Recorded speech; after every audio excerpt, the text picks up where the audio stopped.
Hi everyone. सो आज का video हम क्रिएट करने वाले हैं। ये रिगार्डिंग होगा हमारे स्टेट ऑब्जेक्ट के। तो हम स्पेसिफिकली हम सिर्फ स्टेट ऑब्जेक्ट की बात करें और बाकी के जो भी कंसेप्ट हमने इस वीडियो में किए हैं उनके लिए एक अलग वीडियो क्रिएट करेंगे। Just because understand the state working of state object कि वो कैसे काम कर रहा है, हमने वीडियो क्रिएट किया है। तो शुरू करते हैं। मैंने ऑलरेडी कोड कर लिया ताकि बहुत ज़्यादा टाइम भी वेस्ट ना हो। तो बात करते हैं। सबसे पहले मैंने क्या किया, मैंने एक एपीआई कॉल करी है। तो उसके लिए मैंने वेब सर्विस मैनेजर बनाया है और ये जो वेब सर्विस मैनेजर है इसको मैंने कंबाइन के थ्रू इम्प्लीमेंट किया। तो कंबाइन बेसिकली क्या है, हमारा एक रिएक्टिव फ्रेमवर्क है, एप्पल ने हमें प्रोवाइड किया है। और मैं बहुत ज़्यादा कंबाइन के बारे में ही बात करूँगी क्योंकि हम कंबाइन के लिए हमने ऑलरेडी डाला भी हुआ है और मैं बहुत जल्द एक और अच्छे से एक्सप्लेन वे में कंबाइन का एक पूरी सीरीज़ भी लेके आऊँगी। स्विफ्ट डेटा के साथ साथ कंप्लीट करेंगे उसको भी, साथ में हम कंबाइन को भी चलाएंगे। तो धीरे धीरे हम हर कंसेप्ट को थोड़ा थोड़ा करते जाएंगे डे बाय डे। किसी दिन हमने स्विफ्ट डेटा की सीरीज़ को टच किया, किसी दिन कंबाइन। तो इस तरीके से हम काम करने वाले हैं। तो आज का वीडियो स्पेसिफिकली किसके लिए, स्टेट ऑब्जेक्ट के लिए। तो यहाँ पे मैंने क्या किया, एक वेब सर्विस मैनेजर बनाया है। उसके अंदर ये मैंने सिंगलटन बनाई है, सिंगलटन है और इसका ऑब्जेक्ट क्रिएट किया है शेयर, ताकि इसको हम कॉल कर सकें। नाउ कैंसिलेबल मैंने बनाया है। एक जब कंबाइन का फ्रेमवर्क बनाते हैं तो किसी भी टास्क को कैंसिल करने के लिए एक सेट बना लेते हैं और उसे स्टोर करने के लिए यहाँ पे मैंने एक जेनरिक फंक्शन बनाया है जिसमें मैंने डिकोडेबल टाइप लिया है। यहाँ एंड पॉइंट है हमारा, आईडी है, उसका टाइप है और ये रिटर्न क्या करेगा, फ्यूचर। फ्यूचर क्या होता है, ये फ्यूचर एक पब्लिशर होता है जो वैल्यूज़ को पब्लिश करता है बेसिकली। और जब सब्सक्राइबर उसको सब्सक्राइब करते हैं तो यहाँ से क्या होगा, क्योंकि हम कंबाइन का यूज़ करें तो फ्यूचर या तो उसको कोई एरर आएगी तो वो एरर को रिटर्न करेगा या फिर उसका जो डेटा आएगा, वैल्यू आएगी, उसको रिटर्न करेगा। सेम फ्यूचर या तो उसका जेनरिक टाइप है कोई टी, कोई भी मॉडल क्लास होगी, या फिर एरर रिटर्न करेगा। ये हमेशा प्रॉमिस करता है कि कुछ ना कुछ रिटर्न करेगा, या तो एरर या तो वैल्यू। यहाँ पे सेम सिचुएशन कि हमने यूआरएल लिया है, उसका जो एंड पॉइंट हम वहाँ से पास करेंगे वो एंड पॉइंट आएगा। फेलियर के केस में क्या कह रहा है, हमने यहाँ पे कुछ इनम्स क्रिएट करे हैं एरर के लिए, तो इन सब इनम का एरर डिस्क्रिप्शन भी हमने दिया है। तो या तो वो अगर एरर आती है, हमारा फेल हो जाता है, यूआरएल हमारा ठीक नहीं है, तो उस केस में वो क्या करेगा, यहाँ से इनवैलिड यूआरएल रिटर्न करेगा। और इनवैलिड यूआरएल के केस में ये स्ट्रिंग हमारी होगी।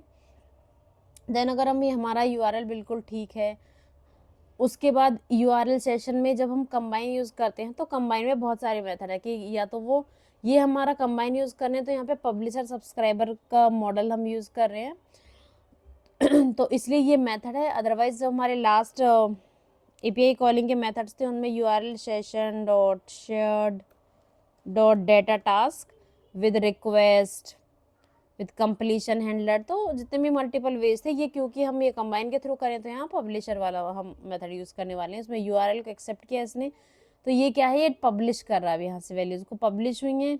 अब हमने एक मैपिंग की है, मैपिंग में हम क्या करने वाले हैं, चेक करेंगे अपने डाटा को। अगर हमारा जो रिस्पॉन्स है वो ये स्टेटस कोड्स हैं तो हमारा सक्सेस हुआ है। अदरवाइज़ क्या हुआ है, हम एरर आई है तो हमने रिस्पॉन्स एरर दे दी कि रिस्पॉन्स ठीक नहीं आया हमारे पास। ये हमारा ट्राई मैप फंक्शन हमने यूज़ किया यहाँ पे। अब डिकोडिंग जैसे हम करते थे जेसन की पार्सिंग पहले, तो ये भी एक तरीके से पार्सिंग ही हो रही है हमारी यहाँ पे डिकोडिंग के थ्रू। यहाँ पे तो हम डाटा को मैप कर रहे हैं, रिस्पॉन्स को मैप कर रहे हैं, सॉरी। और यहाँ से अगर हमारा रिस्पॉन्स ठीक है तो तब ये डिकोड करेगा और ये चेन में चलता है। अगर यहाँ से ये फेलियर हो गया तो वो यहीं से रिटर्न कर जाएगा, ये एग्जीक्यूट ही नहीं होगा। नाउ अगर वो सक्सेस हुआ है तो ये क्या करेगा, जो डाटा आया है हमारा उसको हम अपने जेनरिक टाइप में क्या करेंगे, डिकोड कर देंगे जेसन डिकोडर के थ्रू। तो ये ऑपरेटर्स हैं, ये डिकोड ऑपरेटर है, ये वर्क क्या करेगा, डिकोडर करता है। नाउ अब ये हम शेड्यूल कर रहे हैं कि हमारा कौन से थ्रेड में चलेगा, तो ये बता रहा है हमारे किस थ्रेड में ये रन होगा। सिंकिंग में क्या हमारे वैल्यूज़ क्या आई है क्या नहीं है। जब हम डाटा को रिसीव कर लेते हैं, डाटा आ गया, उसके बाद पार्सिंग हो गई, पार्सिंग के बाद अब हमारा क्या रहेगा डाटा, वो हमें बताया कि सक्सेसफुली हमने डाटा को रिसीव कर लिया। तो यहाँ पे अगर हमारे पास कंप्लीशन मिलता है, हमें कंप्लीशन हैंडलर्स पर ये काम कर रहा है ये सिंक मेथड ऑपरेटर, तो इसमें हमें कंप्लीशन मिला। कंप्लीशन ही चेक करता है कि अगर फेलियर आया है तो कंप्लीशन हमने डालिया फेलियर डॉट एरर में, और उसमें हमने मल्टीपल्स एरर, अगर डिकोडिंग एरर है तो डिकोड करने में एरर आई, एपीआई की एरर है, नेटवर्क का एरर है तो वो हमने नेटवर्क एरर में डाल दिया। और यहाँ से हमने क्या कर दिया, अननोन डिफ़ॉल्ट, कि अगर हमें पता नहीं है क्या एरर आई है। यहाँ पे दो हमारे पास कंप्लीशन होते हैं, एक कंप्लीशन रिसीव कंप्लीशन, एक है रिसीव वैल्यू। अब हमारे पास डाटा आ गया सक्सेसफुली, हम उस केस की बात कर रहे हैं। अब डाटा के केस में क्या है, सक्सेस के केस में यहाँ पे जाएगा और डाटा सक्सेसफुल उसे मिल जाएगा, और यहाँ से वो डाटा को रिटर्न कर देगा और वो कैंसिल कर देगा जब उसकी नीड नहीं होगी।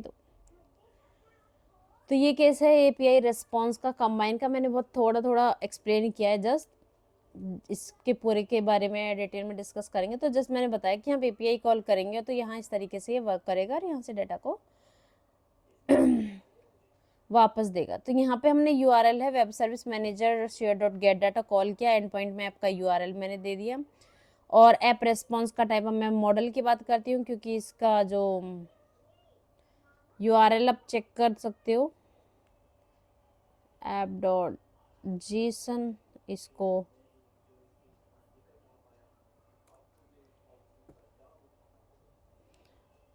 प्रिटी प्रिंट हम करेंगे तो इस तरीके से हमें दिख गया ये किस तरीके के डाटा को शो कर रहा है। उसके बाद हमने मॉडल क्रिएट कर लिया इस डाटा से कि ऐप रेस्पॉन्स है हमारे पास, उसके अंदर हमारा फीड था, फीड में एरे है और एरे किस टाइप का, उसके अंदर ही हमारे पैरामीटर्स थे।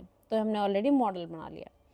तो यहाँ से हमने बता दिया कि वहाँ जब हमने मैनेजर देखा था तो उसने क्या चीज़ें पास करी थी, एक एंड पॉइंट, एक यूआरएल, एक आईडी हमने यहाँ पे नहीं पास करी है, और एक टाइप। और उसी टाइप यानी कि हमारा मॉडल का टाइप, उसी टाइप को हमारा डिकोडराइजेशन डिकोड भी कर रहा था। इट मीन्स हमें यहाँ से क्या पास करना है, ऐप रिस्पॉन्स। तो ऐप का रिस्पॉन्स हमें दिखना चाहिए। तो इस ऐप रिस्पॉन्स ये हमारी फीड क्रिएट कर देगा यहाँ से इस तरीके से। ऐप रिस्पॉन्स की जो हमारी मॉडल फाइल है, ये जब हम सिंक करेंगे और रिसीव करेंगे, क्योंकि वहाँ से हमारे पास दो कंप्लीशन हमने पास किए थे, सिंक के अंदर दो चीज़ें थी, एक कंप्लीशन और दूसरा रिसीव वैल्यू। यहाँ पे भी हम अपना कैंसिल करेंगे, क्योंकि जब जिस तरीके से इनपुट होता है उस तरीके से आउटपुट होता है हमारे कंबाइन के अंदर। तो ये वो हमारा ये हमारा एपीआई कॉलिंग इनपुट है और वो आउटपुट वहाँ से हमें रिसीव होगा। तो सेम ही प्रोसेस से हम यूज़ करेंगे तो उसका इनपुट आउटपुट साइड सेम होगा, इसलिए हमारा सिंक और रिसीव यहाँ पे भी हुआ है। नाउ कंप्लीशन आए, एरर आएगी तो यहाँ पे प्रिंट कर देंगे हम, और या तो फेलियर आएगी या तो सक्सेस होगा या फेलियर होगा। फेलियर के केस में ये इसमें जाएगा और प्रिंट करेगा, और ये फिनिश कर देगा अगर हमारे पास सक्सेस आएगी। नाउ अब क्या करें, जब रिसीव हो गई वैल्यू तो ऐप रिस्पॉन्स वो यहाँ से क्या रिटर्न करेगा, मैनेजर के यहाँ से डाटा को यहाँ पे रिटर्न, रिसीव जो वैल्यू हुई इसको रिटर्न कर देगा। अब जो वो वैल्यू आई है हम इसको डिकोड किस में करवा रहे हैं ऑलरेडी, ऐप रिस्पॉन्स में। तो जब हम यहाँ रिसीव करेंगे तो रिसीव के अंत करने के अंदर वैल्यू आएगी ऐप रिस्पॉन्स के अंदर। तो ऐप रिस्पॉन्स के अंदर हम क्या करें, हम एक ऐप फाइल क्रिएट करते हैं, उसके अंदर जस्ट फीड को हम निकाल कर आ रहे हैं, यानी कि ये ऐप फाइल को हम निकाल कर ला रहे हैं रिजल्ट के अंदर से। तो यहाँ पे हमने क्या किया, ऐप रिस्पॉन्स के अंदर जो फीड है उसका रिजल्ट की जो वैल्यूज है यानी कि एरे को हम लेके आ रहे हैं, और उसको हमने एक ऐप फाइल नाम से क्रिएट किया है। ऐप फाइल इसीलिए क्रिएट किया था, इसलिए मैंने शो करा था ये ऐप फाइल है। तो बेसिकली हम ये वाली डिटेल्स को निकाल के ला रहे हैं, और इसका हमने एक एरे बनाया इस एरे के अंदर, और ये ऐप एरे क्या है, ये पब्लिश्ड है। अब पब्लिश्ड क्या होता है कि जब जब इस ऐप में चेंज आएगा, यहाँ पे ये जहाँ भी यूज़ हो रहा होगा ये ऑटोमेटिकली चेंज हो जाएगा। मीन्स इसकी वैल्यूज़ रिफ्लेक्ट करेंगे, हमें कुछ चेंज करने की जरूरत नहीं, हम जस्ट पब्लिश लिख रहे हैं, और ऐप फाइल को जहाँ यूज़ करेंगे, जैसे हमारी एपीआई कॉल का रिस्पॉन्स आएगा वो वैल्यूज़ अपडेट हो जाएंगी। अभी हम देखेंगे कैसे। तो इस ऐप के अंदर मैंने क्या किया, जैसे रिस्पॉन्स मिला तो उसके रिजल्ट को इसके अंदर अपेंड कर दिया, या फिर मैं कह दूँ कि वैल्यू एरे को वैल्यू फिल कर दिया एरे के अंदर, और कैंसिलेबल कर दिया। नाउ अब हम इस व्यू मॉडल को के अंदर दो चीज़ें हैं, एक तो हम ऑब्जर्वेबल ऑब्जेक्ट को कंफर्म करा रहे हैं। तो जब हम ऑब्जर्वेबल ऑब्जेक्ट को कंफर्म कराते हैं, ये एनी ऑब्जेक्ट टाइप का एक प्रोटोकॉल है, जब इसको हम कंफर्म कराते हैं तो हमें क्या करना होता है एक तो सिर्फ क्लास के ऊपर एप्लीकेबल है, स्ट्रक्चर के ऊपर हम ऑब्जर्वेबल ऑब्जेक्ट को नहीं लगा सकते हैं। दूसरा, जब हम ऑब्जर्वेबल ऑब्जेक्ट को कंफर्म कराते हैं तो हम अपने जो भी पैरामीटर्स हैं जिनको हम चाहते हैं कि वो वैल्यूज़ को पब्लिश करें, वैल्यूज़ पब्लिश मीन्स कि मैंने जैसे अभी बताया कि जो ऐप्स है जब भी जहाँ भी यूज़ होगा, जो भी इसको यूज़ कर रहा होगा वो उसकी वैल्यू की अपडेट मिलेगी उससे हर बार, मीन्स वो ऑटोमेटिकली वैल्यूज़ अपडेट हो जाएंगी। जैसे कि हमारा यूट्यूब है, जैसे मैंने आज कोई वीडियो अपलोड करी तो ऑटोमेटिकली सबके पास नोटिफिकेशन जाएगी, सबको पता चल जाएगा कि वीडियो अपलोड हो गई है। सेम ये पब्लिशर सब्सक्राइबर मॉडल ही है जो हम कंबाइन के अंदर यूज़ कर रहे हैं। तो ये भी वैल्यू एक पब्लिश ही कर रहा है, ये भी जस्ट पब्लिशर ही है कि ये वैल्यू पब्लिश हो चुकी है, ये हमें पता चल रहा है ऐसे। और ये सिर्फ हम कब कर सकते हैं, ऑब्जर्वेबल ऑब्जेक्ट के थ्रू। अब iOS 17 के बाद एक नई चीज़ आई है, ऑब्जर्वेबल फ्रेमवर्क। उसके लिए हमें इंपोर्ट करना पड़ेगा स्विफ्ट UI,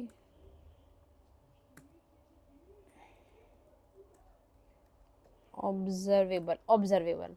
तो अब इस चीज़ का ऑब्जर्वेबल मैक्रो, ये मैक्रो है, इसका क्या फ़ायदा है, इसने ऑब्जर्वेबल ऑब्जेक्ट को रिप्लेस कर दिया और इसकी जगह हमें अब लिखने की भी ज़रूरत नहीं है कि ये पब्लिश्ड है। लेकिन इसको देखने से पहले हम ऑब्जर्वेबल ऑब्जेक्ट के थ्रू ही करेंगे फिलहाल के लिए। और जब भी हम कोई व्यू मॉडल के अंदर हम अपनी डेटा को एक्सेस करते हैं फ्रॉम मैनेजर्स, API मैनेजर से, तो ऑब्जर्वेबल ऑब्जेक्ट हम इंपोर्ट करेंगे। अगर हम इसको इंपोर्ट नहीं करते तो हमारा पब्लिश्ड भी काम नहीं करेगा।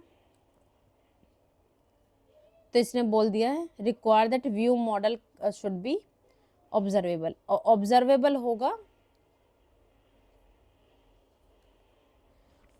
तो ये वैल्यूज को पब्लिश करेगा। मीन्स ये पब्लिशर तभी काम करेगा जब ये ऑब्जर्वेबल ऑब्जेक्ट को कंफर्म करेगा। अब वैल्यू को मैंने यहाँ से पब्लिश कर दिया। अब पब्लिश करने के बाद मैं कंटेंट व्यू में जाऊंगी। अब कंटेंट व्यू में जो व्यू मॉडल्स होते हैं, जो व्यू मॉडल होंगे, जैसे कि हमारा जब बात होती है व्यूज की, तो व्यूज में कौन कौन सी प्रॉपर्टी रैपर काम करते हैं, स्टेट। सेम काम के लिए हमारा स्टेट यूज हो रहा था कि स्टेट में की जो पैरामीटर है जब भी उसमें चेंज आएगा, लाइक मैं कहती हूँ @state where text string is equals to empty, और मैं एक टेक्स्ट फील्ड यहाँ पे ले लेती हूँ, टेक्स्ट फील्ड, और टेक्स्ट फील्ड के अंदर मैंने क्या किया,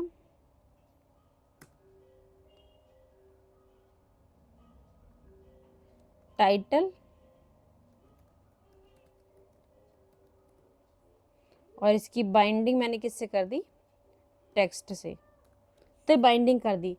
और मैं कह रही हूँ कि जैसे ही ऑन अपीयर हो, या फिर मैं कहती हूँ इमेज पर, सॉरी VStack पर जैसे ही मैं ऑन टैप करूँ, on tap gesture on this, तो TXT की जो वैल्यू है वो हो जाए माय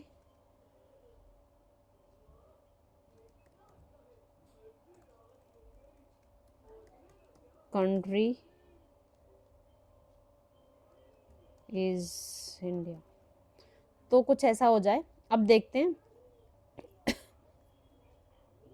कैनवास के अंदर जाके,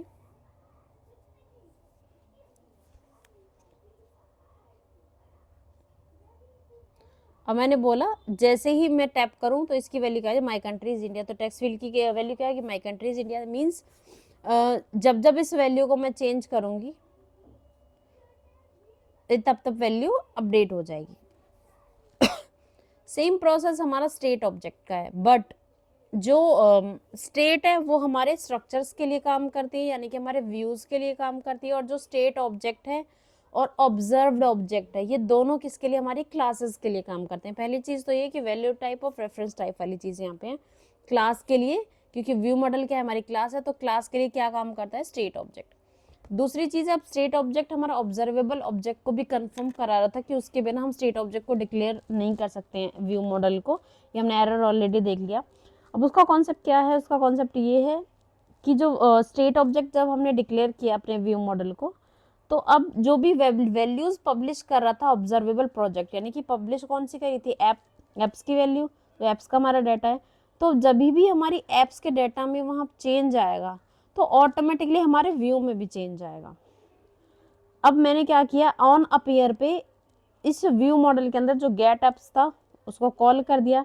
कॉल करने के बाद क्या हुआ, रिसीव हुई वैल्यू, और ये हमारा एप्स में पहले नील था, वैल्यू यहाँ पे अपडेट हो गई।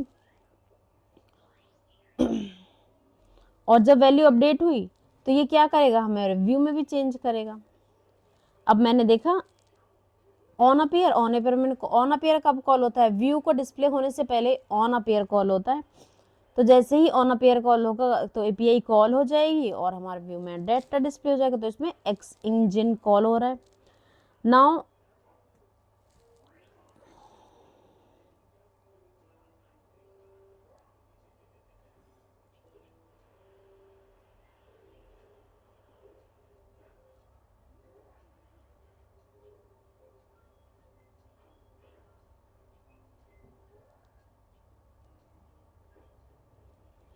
अब मैं क्या सोच रही थी, मैं सोच रही थी कि ऑन टैप गेस्चर मैं अप्लाई कर दूं, और ये मैं हटा देती हूँ ऑन टैप गेस्चर्स को यहाँ से।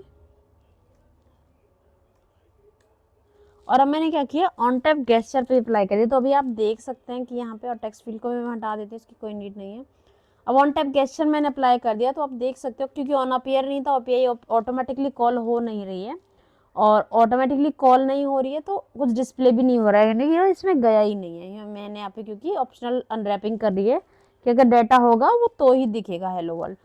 तो यहाँ पे कुछ नहीं विजिबल होगा। अब मैं जब टैप करूंगी तो गेट एप्स पे जाएगा, एपीआई कॉल करेगा, एप्स के अंदर अपेंड करेगा, फिर ये व्यू मॉडल चेक कर रहा है उसको कि डाटा है या नहीं है। पहले नहीं था तो नहीं दिख रहा है, जैसे ही मैं टैप करूंगी वो वापस जाएगा, वहाँ पे एपीआई कॉल होगी, कॉल होने के बाद एप्स के अंदर डाटा आएगा। जैसे ही डाटा आएगा तो तुरंत स्टेट ऑब्जेक्ट बोलेगा अरे कुछ चेंज हुआ है, पब्लिश हुआ है कुछ। फिर व्यू मॉडल क्योंकि से यहाँ यूज़ कर रहा है तो पब्लिश हुआ है कुछ, और वो फिर से चेक सारा व्यू फिर से रीलोड होगा और फिर से हमारी वैल्यूज जनरेट हो जाएंगी। और मैं जब टैप करूंगी तो यहाँ पे हमारी वैल्यू में प्रिंट हो जाएगी आर्टिस्ट नेम की, क्योंकि एप्स के अंदर अभी डाटा आ चुका है। तो ये था हमारा स्टेट ऑब्जेक्ट का कॉन्सेप्ट।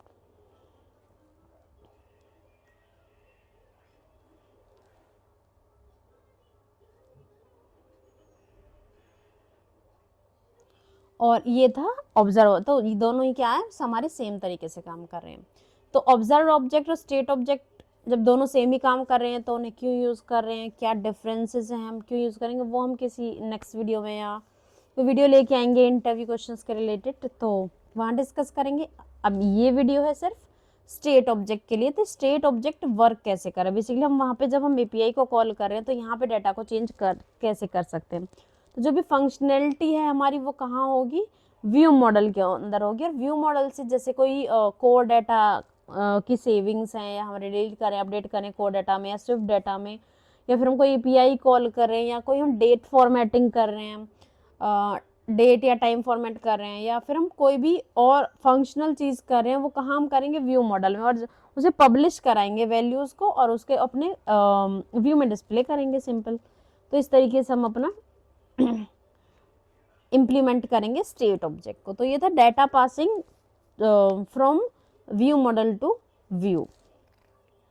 अब दूसरी चीज़ आती है कि लाइक इसी व्यू के अंदर कोई सब व्यू है और उस सब व्यू के अंदर हमें डाटा अपडेट करना है। तो नेक्स्ट वीडियो हम उस पर बात करेंगे व्यू मॉडल्स के ऊपर। और उससे भी पहले हम नेक्स्ट वीडियो में हम बात करेंगे इन्वायरमेंट ऑब्जेक्ट की। हम इन्वायरमेंट, अब इन्वायरमेंट ये तो क्या था, हमने ऑब्जेक्ट ऑब्जर्व ऑब्जेक्ट के थ्रू, अब हम इन्वायरमेंट ऑब्जेक्ट का यूज़ करेंगे नेक्स्ट वीडियो में। तो बने रहिए नेक्स्ट वीडियो में भी। Thank you.